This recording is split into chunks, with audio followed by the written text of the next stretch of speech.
नमस्कार, सभी का स्वागत है फिर से एक बार भारत उदय समाचार के विशेष रिपोर्ट में। आपको बता दें, लगातार आप पॉजिटिव खबर जो है समाज से ढूंढकर भारत उदय समाचार ला रहा है, ऐसे खबर जिससे कि लोगों को, हज़ारों लोगों को फ़ायदा पहुंच रहा हो, फ़ायदा हो रहा हो। और इस लॉकडाउन में कहीं ना कहीं रोज़गार लोगों को मिल रहा हो, प्रवासी मजदूरों को रोज़गार मिलने की बात हो, चाहे जिनका रोज़गार छिन चुका हो, जिनका लॉकडाउन में कंपनी बंद हो चुका हो, ऐसे लोगों का रोज़गार जब मिलता है तो वो खुशी से झूम उठते हैं। खासकर हम चर्चा करना चाहते हैं दरभंगा में लघु एवं कुटीर एवं मध्यम आय के उद्योगों के लिए जो वित्त मंत्री का घोषणा हुआ है, उसके लिए इंडस्ट्रीज के लोग उन्हें धन्यवाद दे रहे हैं और स्वागत भी कर रहे हैं। आपको बता दें कि दरभंगा के दोनार स्थित गुप्ता इंडस्ट्रीज के प्रोप्राइटर बबलू गुप्ता ने ये जो घोषणा हुआ है उसे तहे दिल से धन्यवाद देते हुए नरेंद्र मोदी सरकार को धन्यवाद दिया है।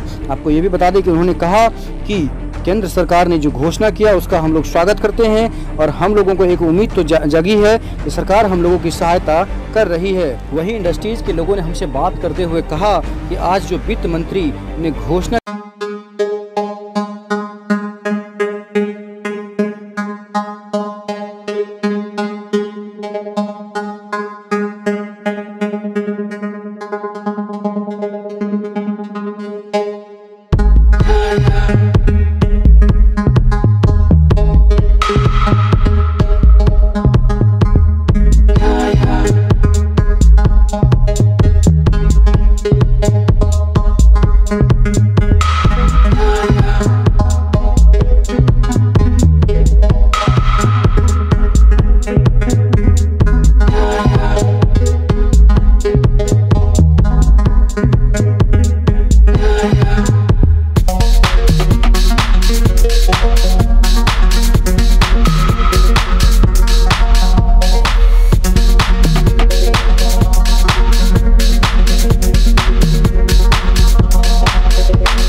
देते हैं, वही उनकी की वजह से हम लोग का फैक्ट्री चालू हुआ है। बाल बच्चा सब भूखे मर रहा था, इसी की वजह से हम लोग कमा रहे हैं, खा रहे हैं।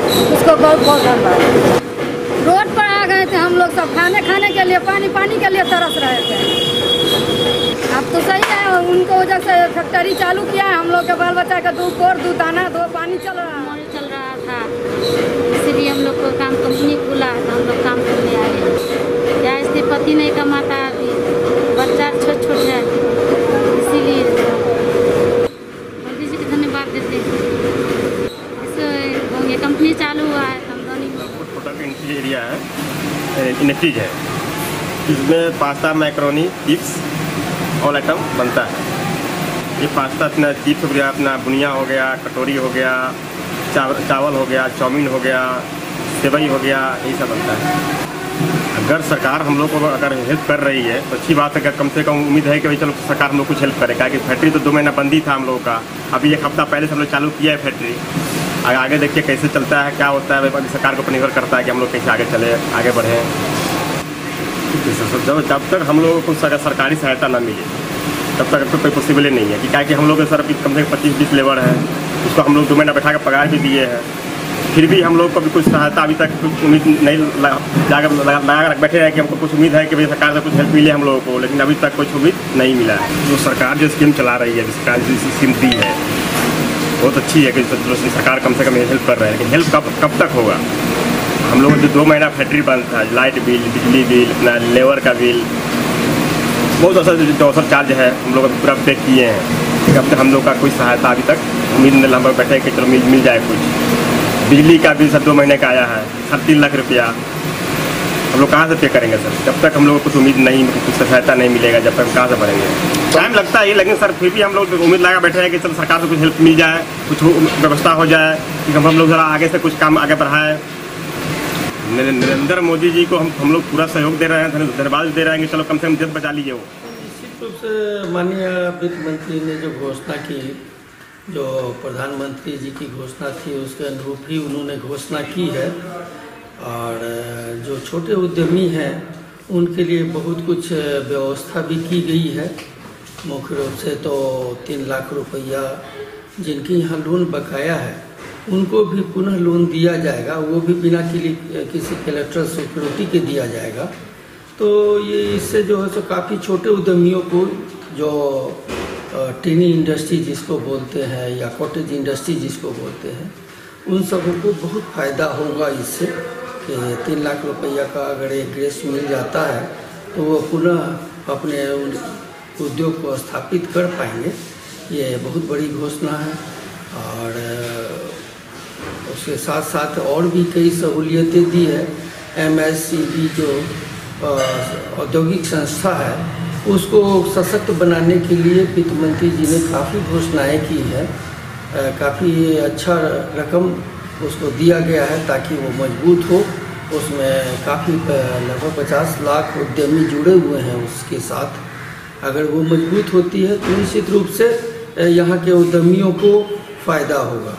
तो हम लोग तो यही समझते हैं कि अभी आज इस क्वारंटाइन में या जो कोरोना वायरस का इफेक्ट हो रखा है, लोग 2 महीने से लॉकडाउन थे, उसमें जो अभी जो पैकेज दिया गया है उससे उद्यमियों को, छोटे व्यवसायियों को, इन लोगों को काफ़ी मदद मिलेगी।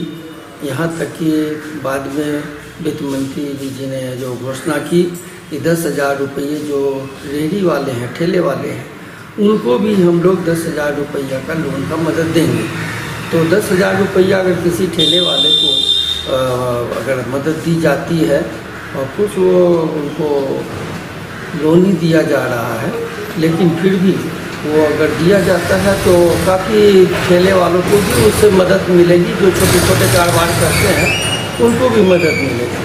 तो इनको जो भी सरकार के द्वारा जो इस विपदा के समय में जो घोषणा हो रही है वो निश्चित रूप से काफ़ी अर्थव्यवस्था में जान डालेगी। और सरकार के आम जनता के लिए सरकार ये सोच रही है, निश्चित रूप से बधाई। वित्त मंत्री जी के द्वारा घोषणा की गई है वो बेसिकली कॉटेज इंडस्ट्री, लघु उद्योग है, उनके ऊपर विशेष फोकस किया गया है। नेचुरल भी है कि माननीय प्रधानमंत्री जी की जो सोच है कि यहाँ के उद्यमियों को प्रोत्साहन दिया जाए और स्वदेशी आइटम को जो है सो बढ़ावा दिया जाए। तो उस लिहाज से निश्चित रूप से स्वागत योग्य कदम है। और जो छोटे छोटे उद्योग पूंजी के अभाव में ठीक से चला नहीं पा रहे थे या किसी वजह से बंद हो गए थे, ये घोषणा जो अभी हो रही है उस घोषणा से निश्चित रूप से उसमें जान आ जाएगी और वो इस प्रोत्साहन नीति से पुनः अपने को जीवित कर पाएंगे और अपने उद्योग को स्थापित कर पाएंगे, ये हम लोगों का मानना है। और इससे निश्चित रूप से केंद्र सरकार इतना प्रयास कर रही है, तो केंद्र सरकार के प्रयास से ही यहाँ पे मिथिला का जो इतना बड़ा क्षेत्र है उसमें आज एक भी बड़ा उद्योग नहीं है। अगर कोई बड़ा उद्योग यहाँ पे आता है तो देखा गया है कि एक बड़े उद्योग के साथ सैकड़ों छोटे छोटे उद्योग भी अपने आप आ जाते हैं, एंसिलरी यूनिट बोलते हैं उसको, वो सैकड़ों उद्योग आ जाते हैं। तो अगर प्रयास करके, जैसा कि प्रयास केंद्र सरकार के द्वारा भी हो रहा है कि चाइना से बहुत से लोग, बहुत से उद्यमी उद्योग समेटने में लगे हुए हैं, तो अभी अगर ये प्रयास किया जाए तो मिथिलांचल में एक दो बड़े अगर उद्योग लग जाते हैं तो मिथिलांचल का कायाकल्प हो सकता है। जो उद्योग पहले मिथिलांचल में थे, किसी ज़माने में मिथिलांचल को धान का कटोरा कहा जाता था, इतना धान का उपज होता था और जिधर जाइए उधर चावल मिले, बड़ी बड़ी चावल मिले थी, शुगर मिले थी बड़ी बड़ी, किसान 4 महीने 6 महीने ईख का उत्पादन करते थे। तो वो सारी दी कालांतर में धीरे धीरे बंद हो गई। तो अब आवश्यकता है औद्योगिकरण के लिए ऐसे बड़े उद्योगों की, ऐसे बड़े बड़े उद्योग जो है सो 2-4 भी अगर आ जाए तो निश्चित रूप से मिथिलांचल को बहुत बड़ा फायदा होगा और मिथिलांचल का